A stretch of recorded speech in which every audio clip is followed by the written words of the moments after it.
Let's talk about overseas. So let's get into Ukraine here real quick, where they may not even have power today, depending on where they are.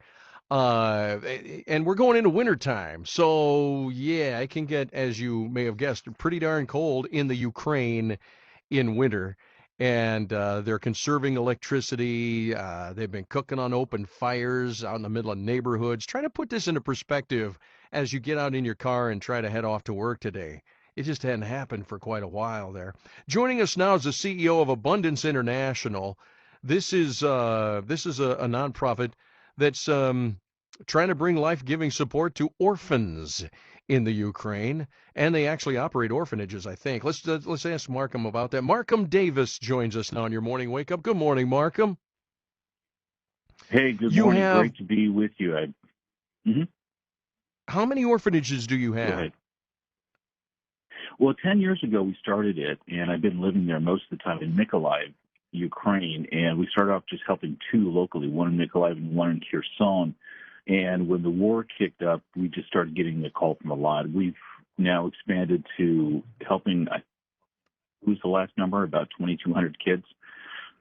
Wow. And it's you can imagine the difference. I mean, back in I call them the good days now. I mean, being an orphan is never an easy thing, but we used to go and snuggle with the kids and just bring them toys and play with them, and providing fun projects. We were building, learning centers for the Down syndrome kids, physical therapy rooms, birthing centers, taking care of heating, and then the war hit, and of course, it became food supply chains and medicines, which were getting hard. And then all the stories with the orphanages we still manage and expanded to manage that are under Russian control even now. Yeah. Miracle stories there about being able to get resources, taking care of those people from unbelievable places. And of course, now we're facing really life and death situations coming in the winter, as you can imagine. What kind of, I mean, I don't know if you can speak to this, but what kind of, I guess, psychological help do these kids get in that? Can you imagine, first of all, you're an orphan, you live in an orphanage, you're hoping to Right, get a family, right. and then this happens, your whole world as a young child has been turned upside down in a whole bunch of different ways. I'm so glad you asked that question. Very few people really try to understand what is this like for the actual child. And for the most of the past 10 years, the two orphanages we dealt with were for the newborn to 4-year-olds, the little tiny ones. And when Hmm. the war started, you have to understand a couple of things about orphanages. Although we support them because they don't get everything they need anymore, or weren't even for the last 10 years from the government, now even less. We were just a support to basically a government run facility. And so when the war hit, every day, and living there in Nikolai, just really, I was just there recently even, they, every day, 4, 5, 6, 7 times you hear these air sirens. And by law, they're supposed to be taking these kids down to bomb shelters. And imagine a little child. How do you explain to them these loud screaming noises, the sirens, hearing explosions, and nurses in panic taking you down into this underground, we used to be a dirt floor, you know, Wow. basement that they're now making into a place for kids to live. And it's disruptive. We had several orphanages that just, instead of taking the kids back and forth and disrupting their day, they just set up the whole orphanage underground and made the playrooms down there, made the toilets and everything they could, with the exception when they take the kids out, outside the play.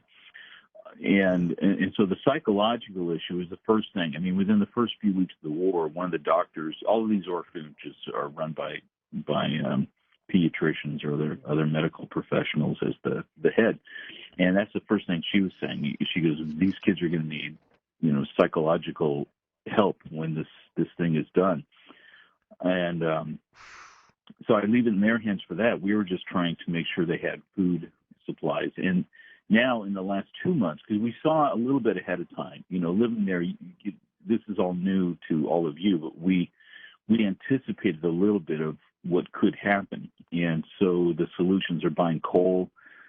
You have to understand the systems. If you've been in Europe, you see those cast iron furnaces in the wall, Yeah. and those are Yeah. run by natural gas. But the natural gas is regulated by electric systems to meter those. Now, at the base of the building, those can be detached from the gas system and put in a furnace in place. And the interior walls are typically clay, so they hold the heat better. But that is a whole lot of wood and coal to have to buy. One little family of four may use 2 tons over the course of a winter. So when you're talking about facilities like this, it's tremendous. The other things the orphanages were asking for is, can you give us gas, benzene, they call it over there, gas-powered generators for electricity. And so we've been securing a few of those, and those can run, depending on the size and the capacity, from $1,500 to $5,000. So we're now adding on top of food the cost for doing this. And by the way, everything we're doing is, God bless it, is almost all American donors. We want to thank you all so much for giving at abundanceinternational.org. And please look at the photos. You can see what we're doing in real time. We're just trying to do what we can to keep the kids going, and we're trying to run school there right now as well. So whatever we can do to try to calm them down, treat life like it's normal.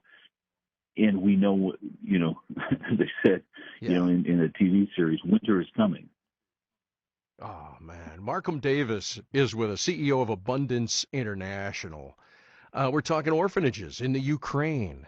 In the good days, as you called them, the good days, where were most of the people from? I mean, were most of the orphans adopted out into the population of the Ukraine, or were they into Europe or America? Where were they going to? Listen, first of all, I got to compliment you. Your audience has to know you asked some of the best questions that are on my heart, that are to the point. I love you for this. You are amazing. Can I share something with you? I can share something with you. I have a little insight into this. We have 4 children adopted from Poland. Wow. And so I've gone through this. Yeah. Well, then your heart's going to go out to this story, because it doesn't get easier. Prior to the war, we have children coming into an orphanage come in for one of 3 reasons. One, you have a teen pregnancy. Second one, you have a special needs kid, somebody does Down syndrome child, handicapped. Third is just the parents are just incompetent. They're in jail, there are drug problems, other things of this nature. And so what happens is there becomes a government system where in Ukraine you apply, you get qualified as a parent, then you can select from those available for adoption. Now, in the Kherson one, which we could have a whole nother segment on that, because now it's in Russian-occupied territory. We are so proud of the operation. The director was so passionately and loving for these kids to get them adopted. She had literally 85% of the kids adopted out every year to local families. She made it a requirement: if you're going to come work here at my facility, you got to try to hit your friends and neighbors to find an adoptive home. And right now, there is no legal way to adopt these kids, because that Department of Government is just closed. So we have an active group right now keeping track of that, ready to get the information out as quickly as possible when kids can be adopted. But what we had to do, and here's some of the just amazing miracle stories, and my brother, I got to share with you. When the Russians came into the territory in Kherson, we were given the notice that they were going to fire all of our staff there, and they wanted to put their own in place. We ended up, because you heard the stories, where they're taking people to Russia. I mean, and you'll never hear from them again. So we created our own foster care system. We ended up finding families in the community to take the kids just on a temporary, no paperwork required basis, just good families referred by the people. And we're helping provide food and things for those families to take care of these kids, so they're still in the region. And hopefully they'll be back, in Ukraine control, and we'll be able to get them more regular support and get them back into the facility.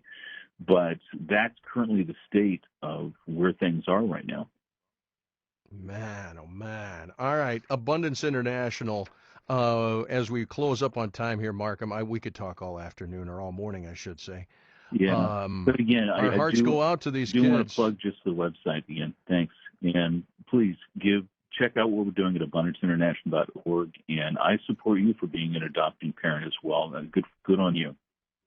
Well, we appreciate your efforts, and it's a labor of love, I'll tell you what. All right, go there, abundanceinternational.org. Marcum Davis.